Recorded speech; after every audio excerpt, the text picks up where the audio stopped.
गुरुजी शुक्राना गुरुजी अनंतम शुक्राना हमारे गुरुजी महाराज का। ओम नमः शिवाय। शिवजी सदा सहाय। ओम नमः शिवाय। गुरुजी सदा सहाय। शुक्राना अनंतम शुक्राना। सप्तम वायव्य संहिता उत्तरार्ध में अब 26वां अध्याय पढ़ते हैं।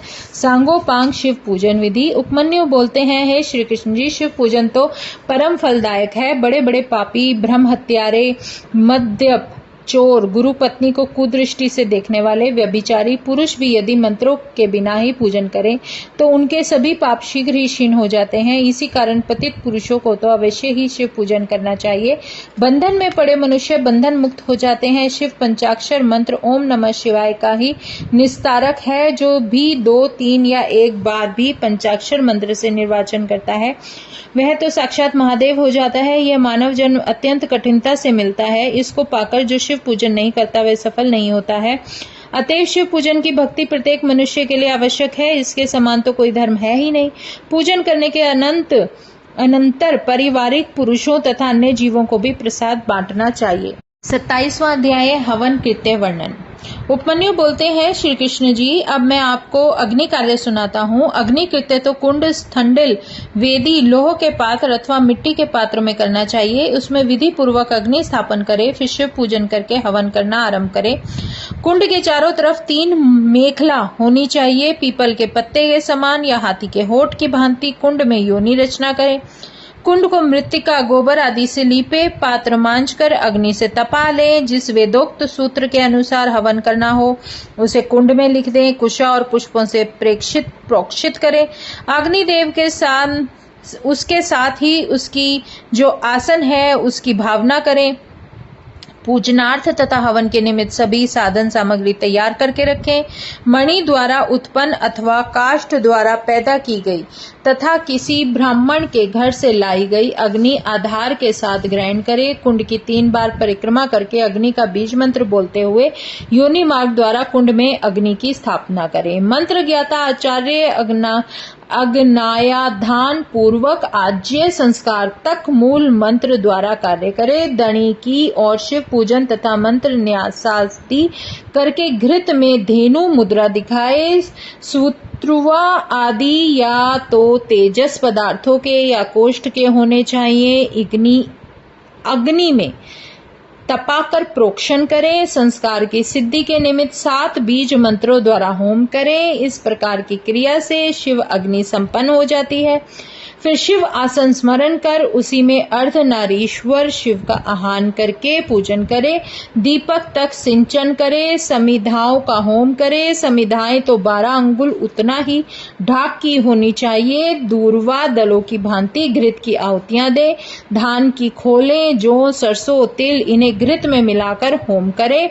घृत की आहुतियों को स्त्रुवा द्वारा एवं हवन सामग्री को हाथ द्वारा आहुतियां देनी चाहिए। यदि सब चीजें न मिल सके तो एक ही के द्वारा हवन करें। 3 प्रायश्चित आहुतियां दें। तदंतर बाकी बचे हुए घी को स्रुवा में भर ले। उस पर एक पुष्प रखें। धर्म के साथ मूल में ढाप कर वौषट तक मंत्र द्वारा हवन करें। पुनः विसर्जन करके अग्नि की रक्षा करें। अग्नि में आसन कल्पित करके प्रथमवत आह्वान करें।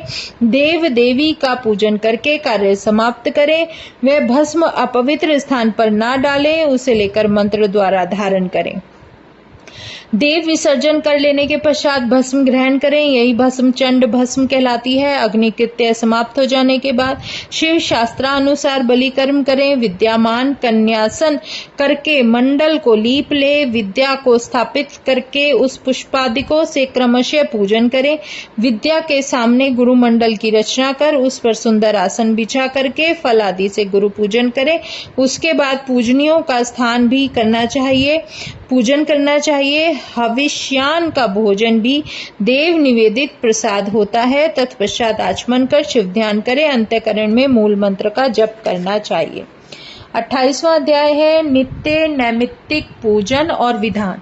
उपमन्यु जी बोले, हे श्री कृष्ण जी, सभी महीनों के कृष्ण और शुक्ल दोनों पक्ष की अष्टमी और चतुर्दशी के दिन उत्तरायण में संक्रांति आने पर ग्रहण के समय यह विशेष पूजन करें। माघ के महीने में पंचगव्य गाय के दूध, दही, घृत, मूत्र तथा गोबर को शोध करके उसके द्वारा शिव स्नान कराएं और स्वयं उसे पिएं। उसके पीने से ब्रह्म हत्यादिक पाप भी नष्ट हो जाते हैं।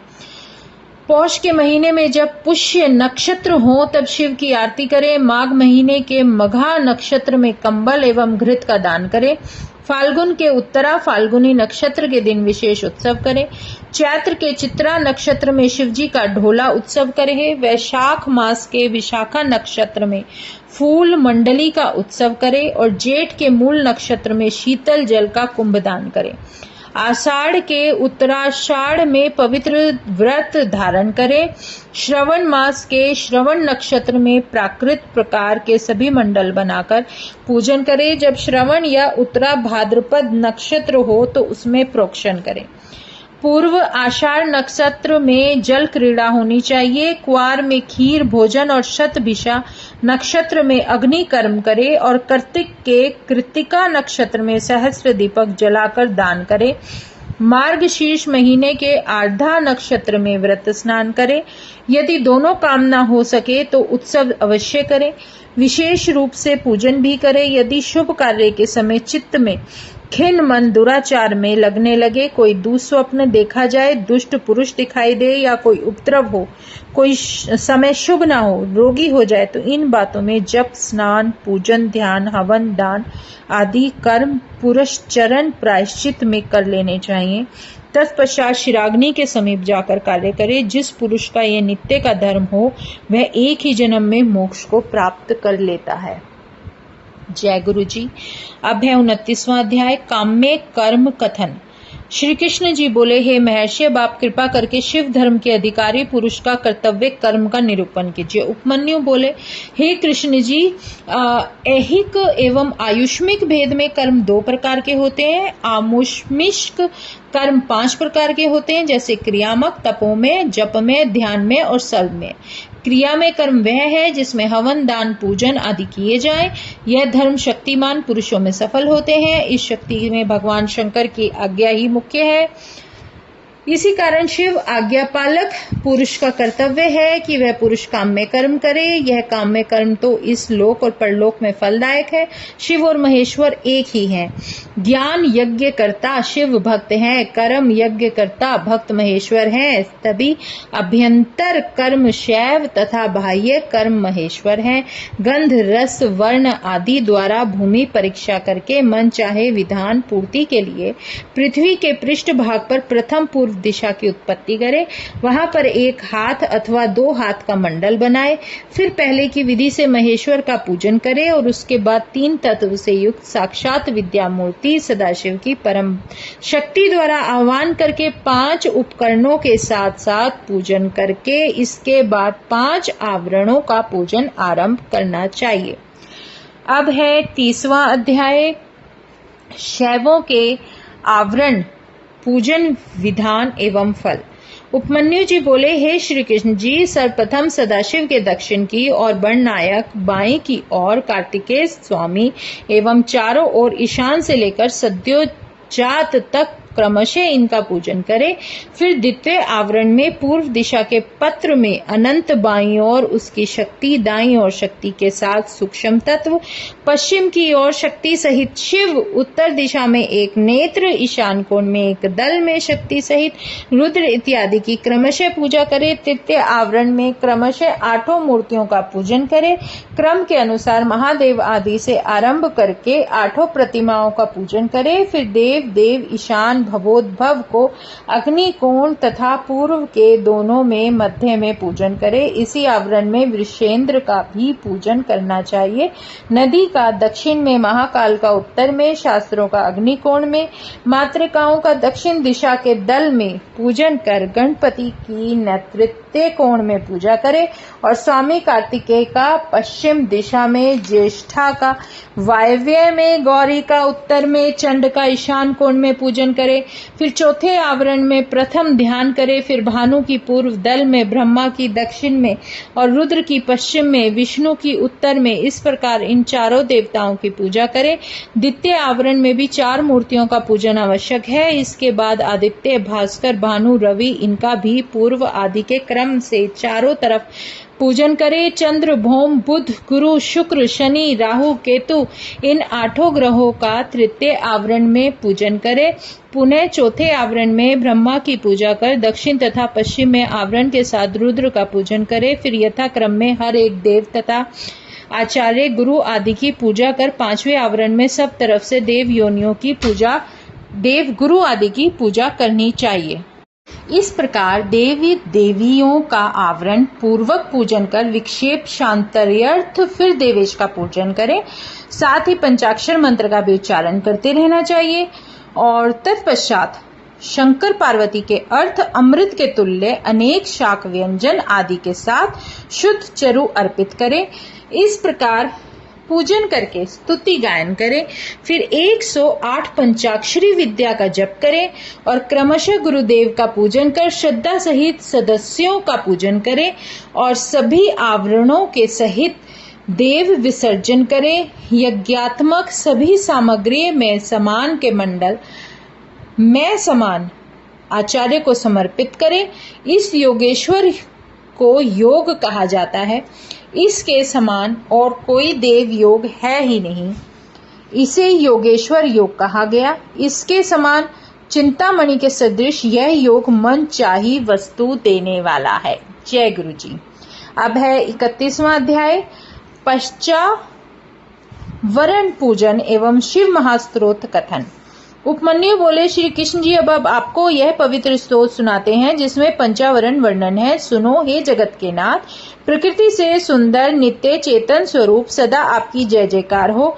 हे सरल स्वभाव पवित्र देहधारी अति पवित्र चरित्रवान सर्वशक्ति संपन्न पुरुषोत्तम आपकी जय जय हो। हे मंगल मूर्ति देवाधिदेव आपको प्रणाम है।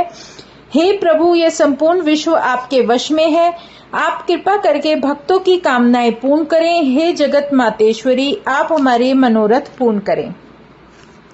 हे गणनायक तथा स्कंद भगवान तुम दोनों शिव आज्ञा पालक हो, शिव ज्ञान स्वरूप अमृत के पीने वाले हो, आप भक्त जनों की रक्षा कीजिए। हे पंचकला परिपूर्ण शिव मेरी अभिलाषाएं पूर्ण करें। हे ब्राह्मण सदाशिव के चरणावर विंदों में भक्ति करने वाले सदाशिव के पश्चिम मुख रूप भगवान मेरी कामना पूर्ण करें। हे 8 प्रकार की शक्तियों आप लोग भी शिव की आज्ञा से हमारी कामनाएं पूर्ण करें। 7 लोगों की माताओं परमेश्वर की आज्ञा से आप मेरी प्रार्थना श्रवण करें। हे शंकर पुत्र देवों के विघ्न विनाशक विनायक आप मेरे सभी विघ्न निवृत्त करे। हे भगवान शंकर पंचावरण द्वारा संसार को आवृत करने वाले महादेव आपको नमस्कार है। हे श्री कृष्ण जी यह आवरण स्तोत्र है, इसे नित्य कीर्तन अथवा श्रवण करने वाला मनुष्य सब पापों से छूटकर शिव सायुज्य को प्राप्त करता है। इस लोक में फलदायक सिद्धि का वर्णन। 32वां अध्याय है। उपमन्यु बोले, हे श्री कृष्ण जी अब मैं शिव भक्तों के लिए उन महान कर्मों का निरूपण करता हूँ जिनमें पूजन हवन जप दान तप ध्यान आदिकों के फल शीघ्र प्राप्त हो जाते हैं। सब प्रथम यंत्रों मंत्रों के अर्थ करते हैं। जब प्राण वायु जीत ली जाए तो अन्य सभी वायु के विजय हो जाती है। क्रमानुसार अभ्यस्त किया गया 6 प्राणायाम सभी दोषों को नष्ट कर देता है, शरीर की भी रक्षा करता है। जब प्राण वायु पर विजय हो जाती है तब यह सभी लक्षण दिखाई देने लग जाते हैं। विष्ठा मूत्र कफ आदि सभी मंद पड़ जाते हैं और श्वास आयु लंबी तथा विलंब में आने जाने लगती है। हल्कापन शीघ्र गमन उत्साह बोलने में चातुर्य सभी रोगों का विनाश आदि सब के सब प्राणायाम की सिद्धि द्वारा पूर्ण हो जाते हैं। सब इंद्रियां विषयों में संलग्न हुआ करती हैं। विषयों से उन्हें खींचकर वश में कर लेने का नाम प्रत्याहार है। मन आदि सभी इंद्रियां ग्रहण की जाएं या छोड़ दी जाएं तो वह स्वर्ग अथवा नरक के लिए होती हैं। परम सुख तो और है, उसका चाहने वाला विद्वान ज्ञान तथा वैराग्य को अपनाता है। इसी कारण इंद्रिय रूप घोड़े को वश में करके आत्मा का उद्धार करना सर्वश्रेष्ठ है। चित्त को एकाग्र कर लेना उचित है। अन्य सभी स्थान दोषयुक्त हैं, अतः समय की अवधि विचार कर परम स्थान सदाशिव में मन को स्थिर कर देना ही उचित है। 33वां अध्याय है परलोक में फलदायक सिद्धि का वर्णन। उपमन्यु श्री कृष्ण जी को पारलौकिक विधान सुनाते हैं। यह विधान सर्वोत्तम है। त्रिलोकी निवासियों ने इस विधान का आश्रय लेकर अपने अपने पद को प्राप्त किया है। सभी लोगों ने अपने अपने पदों के अनुसार सुख शासन राज्य प्राप्त किया है। यह सब शिव शिवा की अर्चना का प्रभाव है। श्वेत चंदन के जल से उनको स्नान कराकर श्वेत कमलों से उनका पूजन एवं प्रणाम करके कमल के आसन पर विराजमान करें। शिवलिंग अंगूठे के प्रमाण का हो। शक्तिशाली भक्त धातुओं का बनाकर पूजन करे। साधारण मनुष्य मिट्टी आदि का शिवलिंग बनाकर पूजन करे और बेल पत्रों द्वारा कमल के दाईं ओर बैठे हुए शिव शिवा का पूजन करे। सब सुगंधित वस्तुओं से उनको सुरभित करे। मूर्ति के दाईं ओर अगर पश्चिम की ओर मंसिल, उत्तर की ओर चंदन और पूर्व की ओर हरताल लगाएं। सुमधुर फल चढ़ाएं। मूर्ति के चारों ओर गुगुल और अगर की धूप दे। नवीन वस्त्र पहनाएं। पुनः खीर का नैवेद्य निवेदन करे और घी का दीपक जलाए तथा मंत्रोच्चारण पूर्वक प्रदक्षिणा कर प्रणाम करना चाहिए। तत्पश्चात अपने अपराधों की क्षमा याचना करें। इस प्रकार पूजन करने वाला मनुष्य निसंदेह शिव धाम को प्राप्त करता है। इसमें कोई संदेह नहीं है, कोई भी संशय नहीं है। 34वां अध्याय लिंग प्रतिष्ठा द्वारा शिव प्राप्ति। उपमन्यु ने कहा है, श्री कृष्ण, मैंने नित्य निमित्तिक एवं काम्य आदि जितनी भी सिद्धियां तुमको बताई हैं वे लिंग और वैर की स्थापना से सद्य स्थित हो जाती है। समस्त संसार लिंग का ही रूप है। लिंग में ही सब स्थित है। अतः लिंग का ही प्रतिष्ठित होने पर सबकी प्रतिष्ठा हो जाती है। अधिक क्या कहें, ब्रह्मा विष्णु रुद्र आदि देवता भी अपने पद पर इसके बिना स्थिर नहीं रहते। श्री कृष्ण बोले, भगवान लिंग क्या वस्तु है? भगवान महादेव को लिंग क्यों कहते हैं? उसमें लिंग किस प्रकार आ जाता है? फिर लिंग में शिव पूजन क्यों होता है? आप मेरी इन सभी शंकाओं का निराकरण करें। यह सुन उपमन्यु बोले, श्री कृष्ण जी सुनो, लिंग तीनों गुणों को उत्पन्न करने का प्रधान कारण है। यह आदि और अंत दोनों से रहित है। यह मूल प्रकृति माया है। इसी से चर और अचर जगत की उत्पत्ति हुई है। शुद्ध अशुद्ध शुद्धाशुद्ध भेद से यह तीन प्रकार का है। समस्त देव इसी से उत्पन्न होते हैं और अंत में इसी में लीन भी हो जाते हैं। इसलिए शिव लिंगी है। उनकी आज्ञा के बिना कुछ नहीं हो सकता और लिंग शिव शिवा की देह है। इसी में उन दोनों का पूजन नित्य होता रहता है। सामान्यतः कोई भी लिंग की महिमा का वर्णन नहीं कर सकता। पुण्य उपमन्यु ने कहा, त्रिलोकी के प्रलय काल में भगवान विष्णु जल में शेष शैया का शयन किए हुए थे। अकस्मात उनकी नाभि कमल से ब्रह्मा की उत्पत्ति हुई और शिवजी की माया से मोहित ब्रह्मा सोते हुए विष्णु के समीप गए और बोले, तुम कौन हो?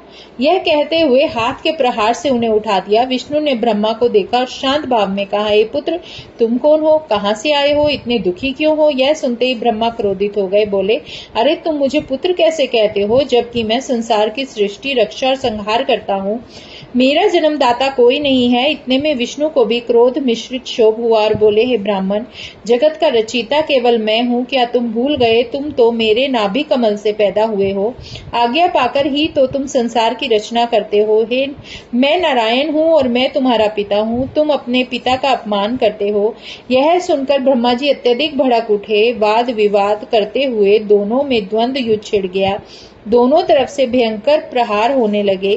तदंतर दोनों की भयंकर कलह को देखकर भगवान शंकर को लिंगई रूप में प्रकट होना पड़ा। वहां अग्नि के समान चमकदार लिंग को देखकर ब्रह्मा और विष्णु दोनों आश्चर्य में पड़ गए। दोनों का अभिमान छिन्न भिन्न हो गया। वे स्वयं लिंग की जानकारी हेतु विकल हो रहे थे।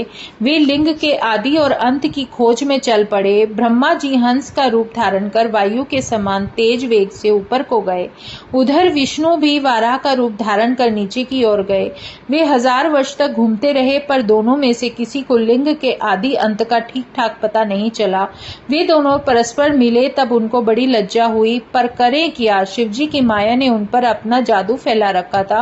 वे कर्तव्य अकर्तव्य को भूल बैठे थे। अंत में दोनों ने यही निश्चय किया कि ये निसंदेह है कि प्रकाशमान आत्मा है। दोनों ने खड़े होकर प्रकाशित उस लिंग को नतमस्तक हो प्रणाम किया। 35वां अध्याय ब्रह्मा विष्णु की मोह निवृत्ति। उपमन्यु बोले, हे वासुदेव जी, उस समय ब्रह्मा का प्रतिपादक ओमकार का नाद होने लगा, पर वे दोनों ही उस ब्रह्म ध्वनि को समझ न सके, क्योंकि रजोगुण ने ब्रह्मा के मन और सतुगुण ने विष्णु के हृदय को घेर रखा था। ओम ये तीनों अक्षर चारों ओर विभक्त कर रखे थे। अकार लिंग के दक्षिण की ओर, उकार लिंग के उत्तर की ओर, मकार लिंग के मध्य भाग में स्थिर हो गया। धर्म मात्रा रूप नाद लिंग के मस्तक पर जा पहुंचा। उससे ब्रह्मा और विष्णु दोनों ही परम ध्वनि को समझ नहीं पाए। अब प्रणव ने अपना रूप बदला। इससे 4 वेद प्रकट हुए। आकार से ऋग्वेद, उकार से यजुर्वेद, मकार से सामवेद और नाद से अथर्ववेद प्रकट हुए। सर्वप्रथम ऋग्वेद ने अपनी संक्षिप्त तत्व की स्थापना की। उसमें रजोगुण से संबंधित विधि की आदि मूर्ति थी। इसके अलावा लोकों में सृष्टि, तत्वों में पृथ्वी, अव्यय आत्मा, काल, निवृत्ति, 64 कलाएं, ऐश्वर्य आदि विभूतियां ऋग्वेद से प्राप्त हुई। यजुर्वेद से 10 तत्व मिले। सतुगुण से विष्णु, उनमें संसार की रक्षा, अंतरिक्ष, इन 3 तत्वों में विद्या आदि सभी वस्तुएं यजुर्वेद से प्राप्त हुई। एक प्रकार से यह संसार यजुर्वेद का ही रूप है। सामवेद से भी तत्व प्राप्त हुए। तमोगुणी रुद्र मूर्ति, त्रिलोकी का संहार आदि सभी वस्तुएं सामवेद जगत से उत्पन्न हुई। अथर्ववेद ने अपनी निर्गुण आत्मा का वैभव वर्णन किया और महेश्वरी, मर्ती, सदाशिव, निर्विकार आत्माओं में स्थिति, ये सब अथर्ववेद का जगत है। अथर्ववेद ने तुरीयातीत अवस्था का निरूपण किया। इन्हीं कारणों से मैं अद्वातीत हूँ। नाद तो मेरी आत्मा है। प्रधान ईश्वर प्रधान गुण के योग से विराजमान है और समस्त विश्व या व्यस्त विश्व ओंकार के अर्थ सूचक है। ये ओम शब्द समर्थ अर्थ का वाचक है। शिव और प्रणव में कोई भेद नहीं है। दोनों एक ही संसार के निर्माणकर्ता ब्रह्मा, रक्षक विष्णु और नाश करने वाले रुद्र हैं। इनमें रुद्र ही दोनों को अपनी नियंत्रण में रखते हैं। अतः शिव ही सब कारणों के परम कारण है। तुम दोनों ही इस रहस्य को जानते नहीं हो। व्यर्थ ही आपस में लड़ते हो। रजोगुण के प्रभाव से एक दूसरे के शत्रु बन रहे हो। इसलिए मैं तुम दोनों को समझाने के लिए तुम्हारे बीच में शिवलिंग बनकर उपस्थित हुआ हूँ। सुनते ही ब्रह्मा और विष्णु का मोह दूर हटा और माया जनित अभिमान के कारण हम अपने आप को भूल गए थे। हम अपने किए अपराध की भी जान नहीं पाए कि हमसे क्या अपराध हुआ। वस्तुतः आप ही हमारे न्यायाधीश और निर्णायक हैं। हम पर ईश्वर की सुदृष्टि थी जो हमने आपके चरण कमलों के दर्शन का सुअवसर प्राप्त किया। दोनों की इस प्रकार की स्तुति सुनते ही शिव प्रसन्न हुए और बोले, देखो तुम दोनों ही मेरी माया से प्रभावित हो गए हो। अतः अभिमानवश तुम दोनों ही अपने को ईश्वर समझने लगे। इस अज्ञान से तुम्हारी रचना छिन्न भिन्न हो गई। मुझे विवश होकर ही आप दोनों के अभिमान को दूर करने के लिए लिंग के रूप में प्रकट होना पड़ा। यह मेरी लीला है। तुम लोगों को मेरी माया से सदा सावधान रहना चाहिए। अब है 36वां अध्याय शिवलिंग प्रतिष्ठा का विधान। श्री कृष्ण बोले, हे भगवान, अब आप कृपा करके लिंग और वेद की प्रतिष्ठित विधि हमें सुनाइए। उपमन्यु ने कहा, अच्छा सुनिए। महीने के शुक्ल पक्ष में किसी दिन शिव शास्त्र के अनुसार अपने अनुकूल लिंग का निर्माण कराना चाहिए। पुनः पवित्र स्थान देखकर भूमि की परीक्षा कर देश के अनुकूल उपचार करें। फिर गणेश जी का पूजन करें और लिंग को स्नान कराने के लिए स्नानालय में ले जाएं। 8 या 5 स्थान की मिट्टी, गोबर और पंचगव्य से पिंडी के साथ साथ उस लिंग को स्नान कराए। फिर वैदिक मंत्रों का उच्चारण करते हुए उस लिंग का जल में अधिवास करें।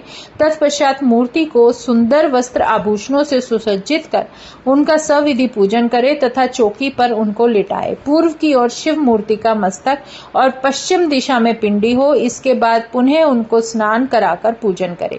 वेदी के ईशान कोण में कमल लिखें। शिव कुंभ में शिवजी का आह्वान और पूजन करें। वेदी के पश्चिम की ओर चंडिका कमल लिखें और उस पर पुष्प चढ़ाएं और मांगलिक गीतों द्वारा वहां पर लिंग रखें। उन्हें नए वस्त्रों में लपेटें। उनके आगे फिर कमल लिखें और उस पर विद्वेष कुंभ की स्थापना करें। वहां पर वर्धिनी शैवी की स्थापना करें। पूर्व आदि दिशाओं में अष्ट मूर्तियों की स्थापना करें, कल्पना करें और उनके पास में 4 ब्राह्मण बैठकर मंत्रोच्चारण करें और हवन भी करें। आचार्य का आसन ईशान या पश्चिम में हो। प्रथम पूर्णाहुति के साथ साथ हवन करें। घी की 108 आहुति प्रदान करें। आचार्य मूल मंत्र द्वारा शिवलिंग के मस्तक पर हाथ रखे। गुरु शिष्य मिलकर 7 द्रव्यों को हवन सामग्री में मिश्रित कर 100 अथवा 50 आहुति अग्निकुंड में डालें। आहुति करने के पश्चात पूर्णाहुति की योजना करें।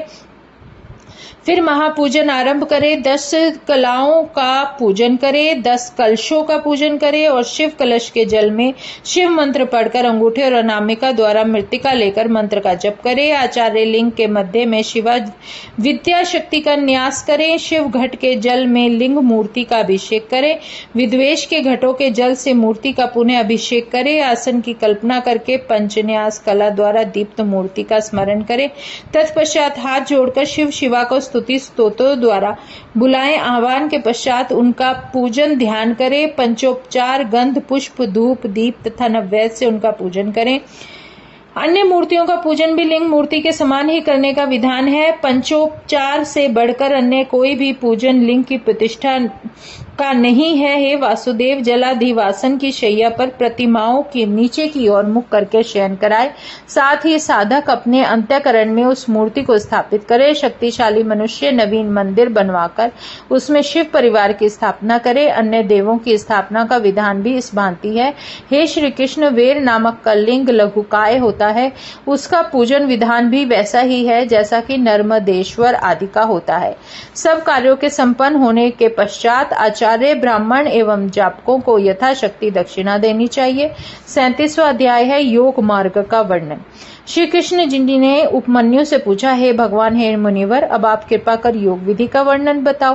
प्रसन्न होते हुए महर्षि बोले, केशव, आप सावधान चित्त से सुनो। परम योग वह है जिसके द्वारा सभी विषयों से निवृत्ति हो जाए, अंतःकरण की सब वृत्तियां शिव भक्ति में स्थिर हो जाए। यह योग 5 प्रकार का है: मंत्री योग, स्पर्श योग, भाव योग, अभाव योग एवं महायोग। एक, मंत्रों का पूर्ण अभ्यास, उनके अर्थों का ज्ञान, मन की स्थिरता का होना मंत्र योग कहलाता है। दूसरा, यदि मंत्र योग का प्राणायाम द्वारा सिद्ध किया जाए वह स्पर्श योग कहलाता है। और भाव योग वह है जिसमें जिह्वा मंत्रों का स्पर्शन करते हुए मंत्रों का ध्यान करती रहे। और अभाव योग वह है जिसमें समस्त संसार का प्रलय के समय से संबद्ध विचार हो। और 5, महायोग वह है जिसमें शिवजी में ही साधक की मानसिक वृत्तियां जुड़ जाएं और योगियों द्वारा निरुपाधि शिव का ही चिंतन होता रहे। इस योग को केवल वही अधिकारी है जो अपने मन को सांसारिक बंधनों से विमुक्त रखता है। वैराग्य भी ईश्वर के निरंतर मनन चिंतन से प्राप्त होता है। देह में अवशिष्ट रहने वाली वायु को प्राण वायु कहते हैं। उसकी गति का अवरोध करना ही वस्तुतः प्राणायाम कहलाता है। वह प्राणायाम रेचक, पूरक एवं कुंभक नाम से 3 प्रकार का होता है। योग साधक को इन तीनों का शनैः शनैः अभ्यास करना चाहिए। अभ्यास से ही शरीर की नाड़ियों की शुद्धि होती है। इसके अतिरिक्त 26 मात्रा वाले प्राणायाम उत्तम, 20 मात्रा वाला मध्यम और 12 मात्रा वाला प्राणायाम अधम होता है। अंगुली स्फोटन, चुटकी बजाने के काल को मात्रा कहते हैं। इसी की गणना द्वारा उनकी उत्तमता का पता चलता जाता है। इसके अतिरिक्त प्राणायाम सगर्भ और अगर्भ भेद से 2 प्रकार का होता है। जप और ध्यान वाला प्राणायाम सगर्भ कहलाता है। जिसमें जप और ध्यान का आभास ना हो उसे गर्भ प्राणायाम कहते हैं। सगर्भ प्राणायाम अगर्भ प्राणायाम से अधिक उत्तम है। योगी सगर्भ प्राणायाम ही करते हैं। योगी जब प्राण वायु पर विजय पा लेते हैं तब वायु उनके अधिकार में आ जाती है। अभ्यास से किया गया प्राणायाम शरीर को पुष्ट, स्वस्थ और निरोग बनाता है। प्राणायाम के सतत अभ्यास से कफ, मत्र, पुरीष आदि सभी अल्प मात्रा में हो जाते हैं। प्राणायाम के पश्चात प्रत्याहार की गणना है। समस्त इंद्रियों को अपने अपने विषयों को खींचकर अपने वश में करने को प्रत्याहार कहते हैं। वश में रखने से स्वर्ग और इसके विपरीत चलने से नरक मिलता है। चित्त को एकाग्र रखना धारणा कहलाती है। शंभु के प्रति चित्त को लगाए रखने में योगी का कल्याण है। हे श्री कृष्ण, इंद्रिय रूपी घोड़े को वश में करके ही आत्मा का स्वयं उद्धार करे। 38वां है योग गति में विधन और बाधा। उपमन्यु बोले, श्री कृष्ण जी, अब मैं योग में पड़ने वाले विधन कहता हूँ। इसमें आलस्य, व्याधि, प्रमाद, स्थान, संशय, चित्त की अस्थिरता, आश्रद्धा, भांति दर्शन, दुख, दौर्मनस्य, विषय के लिए चंचलता इत्यादि 10 प्रकार के विधन होते हैं। इन विधनों को सदैव शांत करते रहना चाहिए। इनके शांत हो जाने पर सिद्धि सूचक 6 उपसर्ग उत्पन्न होते हैं: प्रतिभा, श्रवण, वार्ता, दर्शन और आस्वादन। वेदना यही भोग के विषय हैं। जब सूक्ष्म बीत जाते हैं, विप्रकृष्ट नहीं होता, यथार्थ ज्ञान हो जाता है, यह प्रतिभा है। यत्न के बिना सभी शब्द सुनाई दे, वह श्रवण है। सभी मनुष्यों की बात समझ लेने को वार्ता कहते हैं। प्रयत्न के बिना सभी पदार्थ दिखाई देने लग जाए तो दर्शन कहते हैं। दिव्य पदार्थों के स्वाद का नाम आस्वादन है। सभी प्रकार के स्पर्शों का ज्ञान वेदना है। इस प्रकार 6 उपसर्गों को प्राप्त करके ही योगी सिद्ध होता है। अब 39वां अध्याय है शिव के ध्यान योग का वर्णन। उपमन्यु बोले, हे श्री कृष्ण जी, महादेव जी का योगी जन सदैव ध्यान किया करते हैं। इन्हीं के ध्यान और स्मरण में सभी सिद्धियां प्राप्त होती हैं। शिव ज्ञान से सिद्धि प्राप्त होती है। जहां मन एकाग्र हो रहा हो वहां बार बार ध्यान करें। वह पहला ध्यान सविनय होता है, इसके बाद यही निर्विषय हो जाता है। सज्जन लोगों का सिद्धांत है, निर्विषय मन कभी ध्यान नहीं कर सकता। निर्विषय ध्यानी लोग तो कठिनता से बुद्धि के विस्तार का ध्यान करते हैं। निर्विषय भ्रम में बुद्धि का प्रवेश होता है। इसी कारण सविषय ध्यान प्रशांति, सविषय ध्यान सूर्य किरणों के आश्रय वाला समझे। शांति और प्रशांति, दीप्ति, प्रसाद, ये दिव्य सिद्धियां देवी ध्यानभर प्राणायाम द्वारा सिद्ध होती हैं। सभी आपत्तियों का नाश शांति है। बाह्य अभ्यंतर अंधकार का विनाश प्रशांति है। बाह्य अभ्यंतर प्रकाश को दीप कहते हैं। बुद्धि का स्वस्थ हो जाना प्रसाद है। और जब बुद्धि का प्रसाद हो जाता है तब बाहर भीतर के सभी कार्य पूर्ण हो जाते हैं। सब के सब देव कारण संपन्न हो जाते हैं। श्रद्धा पूर्वक एक क्षण भी यदि परमेश्वर का ध्यान किया जाए तो सभी पाप तत्क्षण नष्ट हो जाते हैं। बुद्धि का प्रवाह ध्यान होता है। उसका आश्रय ध्येय कहलाता है। मुक्ति में विश्वास, संपूर्ण ऐश्वर्य एवं अणिमा द्वारा आदि सिद्धियां, ये सब शिव ध्यान से प्राप्त होता है। शिव ध्यान से तो सुख और मोक्ष दोनों मिलते हैं। ज्ञानी एवं अध्यानी के तुल्य कोई तीर्थ नहीं। अतः एवं ध्यान आवश्यक है। ज्ञान योग जानने की इच्छा भी अनेक योगों से बढ़कर फल देती है। योगी जन योग सिद्ध होकर लोकहित के लिए भोग प्राप्त करके अपनी इच्छा में ही लोक भ्रमण करते हैं। विषय सुख को तुच्छ मानते हुए वैराग्य करते हुए सभी कर्मों को त्याग देते हैं। अनशन करके अथवा शिव अग्नि में अपने शरीर को होम करते हुए शिव तीर्थों का स्नान एवं शिव शास्त्रोक्त विधि के अनुसार देह त्याग आदि करते हैं। इनसे उनकी मुक्ति हो जाती है। जो पुरुष बेबसी से भी शिव क्षेत्र में प्राण त्याग करते हैं वे भी मुक्ति पा लेते हैं। और जो शिव निंदकों को मार देते हैं और उन्हीं से मारे जाते हैं वे भी जन्म मरण के चक्र से छूट जाते हैं। 40वां अध्याय है नैमिषारण्य से मुनियों की यात्रा वर्णन। सूत जी बोलते हैं, हे मुनियों, इस प्रकार महर्षि उपमन्यु ने भगवान श्री कृष्ण के ज्ञान योग को समझाया और उसी ज्ञान योग को श्री वायुदेव जी ने ऋषियों को सुनाया, जिसे सुनकर ऋषिगण अत्यंत हर्षित हुए। उन्होंने वायुदेव को बार बार प्रणाम किया। तत्पश्चात जब प्रातः काल हुआ तो नैमिषारण्य में रहने वाले सभी मुनिजन यज्ञान स्नान करने के लिए परम पवित्र नदी को ढूंढने चले। उस समय ब्रह्मा जी की आज्ञा द्वारा वहां परम पवित्रा सरस्वती नदी बहने लग गई। वहां पर सभी इकट्ठे होकर यज्ञान स्नान करने लगे। पुण्य संध्या, पितृ तर्पण आदि नित्य कृत्य करके ब्रह्मा जी के पूर्वोक्त स्थान को स्मरण करके वहीं से काशी धाम के लिए चल पड़े और वहां पहुंचकर भागीरथी गंगा जी का पवित्र दर्शन करके तथा जल से भगवान विश्वनाथ का दर्शन पूजन आदि विधि पूर्वक किया, जिससे वे परमानंद को प्राप्त हुए। वहां से चलने पर उन्हें परम दिव्य एवं अद्भुत सा प्रकाश दिखाई देने लगा। इस प्रकार का तेज था जिसमें हजारों पशुव्रत की सिद्धियां प्राप्त भस्मधारी मुनिजन विलीन हो रहे थे। तदंतर वह तेज भी विलीन हो गया। इतना देखते ही नैमिषारण्य के सभी मुनि आश्चर्यचकित हो गए। वे शीघ्र ही ब्रह्मा जी के दर्शनार्थ चल पड़े। ब्रह्मलोक में सभी मुनि ब्रह्मा जी की सभा में गए और उन्हें प्रणाम करके बैठ गए।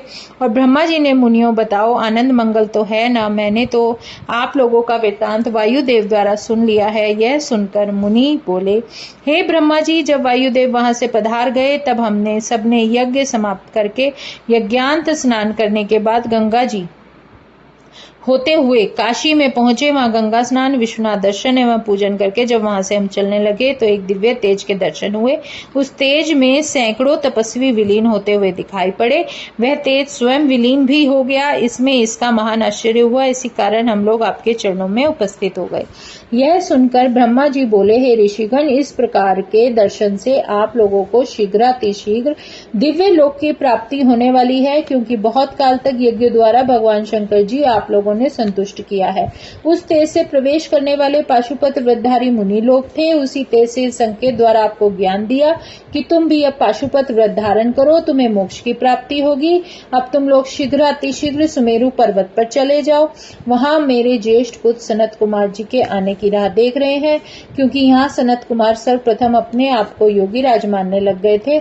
यह उनका अज्ञान था, तभी तो नम्रता रहित थे। वहां भगवान शंकर जी आए तो अपने अभिमान के हेतु उनका कुछ भी स्वागत सत्कार नहीं किया गया। यह देखकर शिव जी के पार्षद नंदी ने क्रोध में आकर शाप दे दिया कि हे सनत कुमार, तुमने भगवान शंकर का आदर सत्कार नहीं किया, इसी कारण तुम इस अभिमान का फल पाओगे। ऊंट की योनि में तुम्हारा जन्म होगा। ब्रह्मा जी बोले, उस समय इस प्रकार के पाप से मुक्ति दिलाने के लिए मैंने श्री पार्वती जी की आराधना अर्चना की, जिससे शंकर जी संतुष्ट हुए और सनत कुमार जी की ऊंट योनि से मुक्ति की। तब प्रसन्न हो नंदी जी के प्रति यह भी कहा कि अपराध के कारण सनत कुमार जी दंड तो पा चुके, अब उनको मेरे परम ज्ञान का उपदेश भी दो, जिससे वह मेरे स्वरूप को समझ सके। और ब्रह्मा जी के ज्येष्ठ पुत्र होने के कारण मेरे परम तत्व का उनको प्राण पूर्ण ज्ञान हो जाना चाहिए। ये अब मेरी आज्ञा से तुमको अपना गुरु मानेंगे और धर्मराज के पद पर तुमको अभिषिक्त करेंगे। हे ऋषिजन, भगवान शंकर जी की आज्ञा सुनकर नंदीश्वर ने यह बात स्वीकार कर ली। अब वही सनत कुमार जी नंदीश्वर की संतुष्टि के लिए सुमेरु पर्वत पर अचल भाव से तप में संलग्न है। वहां तुम लोगों को नंदीश्वर जी के अवश्य दर्शन मिलेंगे। अब है 41वां अध्याय, मुनियों को व्यासोपदेश तथा शिव पुराण महात्मा वर्णन। सूर्य जी बोले, है मुनिजन, ब्रह्मा जी के वचन सुनते ही उनको प्रणाम करके श्री सतनत कुमार जी के निकट पहुंचने के लिए सुमेरु पर्वत पर पहुंच गए, जिनके शिखर पर एक सुंदर तालाब के समीप बहुत से मुनि तपस्या कर रहे थे। उस तालाब के उत्तर में सनत कुमार जी तपस्या में संलग्न थे। इस प्रकार उनका दर्शन करके मुनिजन प्रसन्न हुए और प्रणाम करके समीप में ही बैठ गए। पुनः अपने नेत्र खोलकर श्री सनत कुमार जी ने ऋषियों को देखा और कहा, ऋषिगण, आप लोग यहाँ कहाँ से आ गए हो? इतना सुनकर मुनिगणों ने अपना संपूर्ण वृत्तांत उनसे कह सुनाया और उस समय गणों के साथ श्री नंदीश्वर जी विमान रूढ़ होकर वहां आ गए। उनका दर्शन करके सारे ऋषियों के साथ सनत कुमार जी ने अपना आसन से उठकर साष्टांग दंडवत प्रणाम किया और हाथ जोड़कर प्रार्थना करने लगी कि नंदीश्वर जी, इन नैमिषारण्य निवासी मुनिजनों ने 10,000 वर्ष का बड़ा विस्तृत यज्ञ किया है। उसकी समाप्ति हो जाने पर फिर पितामह ब्रह्मा जी के अनुसार आपकी शरण प्राप्ति के लिए लोग यहाँ आए हैं। अब आप इसका परम कल्याण करें। सूर्य जी बोले, इस प्रकार सनत कुमार जी के वचन सुनकर नंदीश्वर जी ने उन मुनियों की ओर कृपा दृष्टि द्वारा देखा, फिर शिव जी के दिव्य ज्ञान का उपदेश दिया। हे ऋषियों, यह परम ज्ञान वेद व्यास जी को आकर सनत कुमार जी ने सुनाया। फिर मेरे गुरुदेव श्री वेद व्यास जी ने वह परम ज्ञान मुझे दिया। अब आकर मैंने आप लोगों को सुनाया। यह धर्म, अर्थ, काम, मोक्ष इन चारों पदार्थों को देने वाला है, इसमें संशय नहीं। इस पुराण को सुनाने से आप लोगों के साथ मैंने अपना भी कल्याण किया है। हे ऋषिगण, अब मुझे जाने की आज्ञा प्रदान करे। भगवान सदाशिव आपका मंगल करें। ऐसा कह और आशीर्वाद देकर सूर्य जी चले गए। मुनियों ने पूजनीय प्रयाग का अपना यज्ञ समाप्त किया और कलयुग का आगमन देख काशी में अपना निवास बनाया। पश्चात पाशुपत व्रत के प्रभाव में उन्हें परमपद मुक्ति प्राप्त हुई। जो शिव पुराण को आदर सहित पढ़ता और सुनता है, उसके सब पाप नष्ट हो जाते हैं। भक्त भक्त हो जाता है, भक्त की समृद्धि बढ़ती है। फिर सुने तो सद्भक्ति और पश्चात सुनने से मुक्ति प्राप्त होती है। मुमुक्षु जन इनकी 5 आवृत्तियां कर परम फल के भागी होते हैं, इसमें संदेह नहीं। पुरातन राजा, ब्राह्मण और वैश्य इनकी 7 आवृत्ति कर शिव दर्शन का लाभ उठा चुके हैं। जो मनुष्य भक्ति तत्पर हो इसे सुनता है, वह अनेक भोगों को भाग कर अंत में मुक्ति लाभ प्राप्त करता है। इस प्रकार शिव पुराण शिव जी के अत्यंत ही प्रिय और भुक्ति मुक्तिदायक है। इसके वक्ता और श्रोता का गणपति, कार्तिकेय और पार्वती सहित शिव जी सर्वदा कल्याण करते हैं। इति श्री शिव महापुराण भाषा संपूर्णम। इस तरह हमारा शिव पुराण का जो पाठ चल रहा था वो आज पूरा होता है। जय गुरु जी, शुक्राना गुरु जी, अनंतम शुक्राना हमारे गुरु जी महाराज का। ओम नमः शिवाय, शिव जी सदा सहाय। ओम नमः शिवाय, गुरु जी सदा सहाय।